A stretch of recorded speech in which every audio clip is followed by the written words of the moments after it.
சீக்கிரத்தில் சம்பவிக்க வேண்டியவைகளை தம்முடைய ஊழியக்காரருக்கு காண்பிக்கும் பொருட்டு தேவன் இயேசு கிறிஸ்துவுக்கு ஒப்புவித்ததும், இவர் தம்முடைய தூதனை அனுப்பி தம்முடைய ஊழியக்காரனாகிய யோவானுக்கு வெளிப்படுத்தினதுமான விசேஷம். இவன் தேவனுடைய வசனத்தை குறித்தும் இயேசு கிறிஸ்துவை பற்றிய சாட்சியை குறித்தும் தான் கண்ட யாவற்றையும் சாட்சியாக அறிவித்திருக்கிறான். இந்த தீர்க்க தரிசன வசனங்களை வாசிக்கிறவனும் கேட்கிறவர்களும் இதில் எழுதி இருக்கிறவைகளை கை கொள்ளுகிறவர்களும் பாக்கியவான்கள். காலம் சமீபமாய் இருக்கிறது.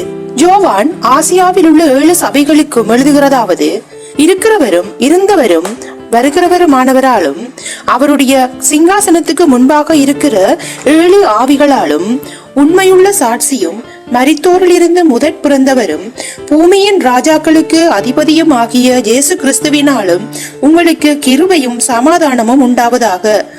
நம்மிடத்தில் அன்பு கூர்ந்து தமது இரக்கத்தினாலே நம்முடைய பாவங்கள் அற கழுவி தம்முடைய பிதாவாகிய தேவனுக்கு முன்பாக நம்மை ராஜாக்களும் ஆசாரியர்களும் ஆகிய அவருக்கு மகிமையும் வல்லமையும் என்றென்றைக்கும் உண்டாயிருப்பதாக.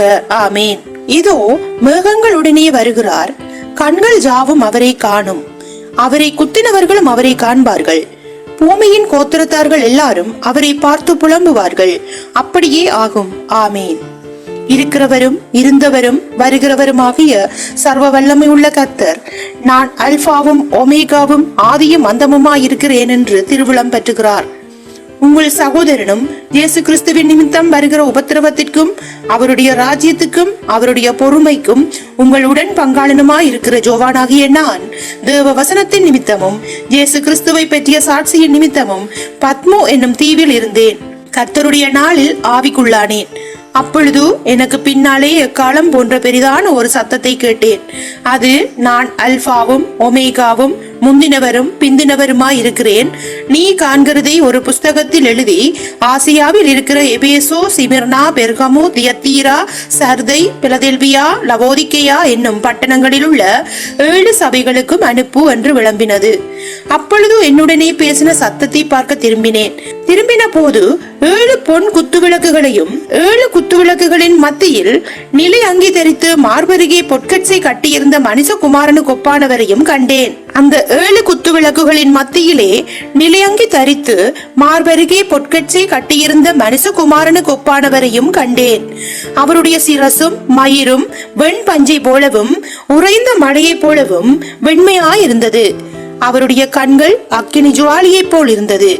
அவருடைய பாதங்கள் உலைக்களத்தில் காய்ந்த பிரகாசமான வெண்கலம் போல் இருந்தது. அவருடைய சத்தம் பெரு வெள்ளத்து இரைச்சலை போல் இருந்தது. தமது வலது கரத்திலே 7 நட்சத்திரங்களை ஏந்தி கொண்டிருந்தார். அவர் வாயிலிருந்து இருபுறமும் கருக்குள்ள பட்டயம் புறப்பட்டது. அவருடைய முகம் வல்லமையாய் பிரகாசிக்கிற சூரியனை போல் இருந்தது. நான் அவரை கண்டபோது செத்துவனை போல அவருடைய பாதத்தில் விழுந்தேன். அப்பொழுது அவர் தம்முடைய வலது கரத்தை என் மேல் வைத்து என்னை நோக்கி, பயப்படாதே, நான் முந்தினவரும் பிந்தினவரும் உயிருள்ளவருமாயிருக்கிறேன். மரித்தேன், ஆனாலும் இதோ சதா காலங்களிலும் உயிரோடு இருக்கிறேன். ஆமேன். நான் மரணத்திற்கும் பாதாளத்திற்கும் உரிய திறவுகோள்களை உடையவராயிருக்கிறேன். நீ கண்டவைகளையும் இருக்கிறவைகளையும் இவைகளுக்கு பின்பு சம்பவிப்பவைகளையும் எழுது. என் வலது கரத்தில் நீ கண்ட 7 நட்சத்திரங்களின் ரகசியத்தையும் 7 பொன் குத்துவிளக்குகளின் ரகசியத்தையும் எழுது. அந்த 7 நட்சத்திரங்களும் 7 சபைகளின் தூதர்களாம். நீ கண்ட 7 குத்துவிளக்குகளும் 7 சபைகளாம்.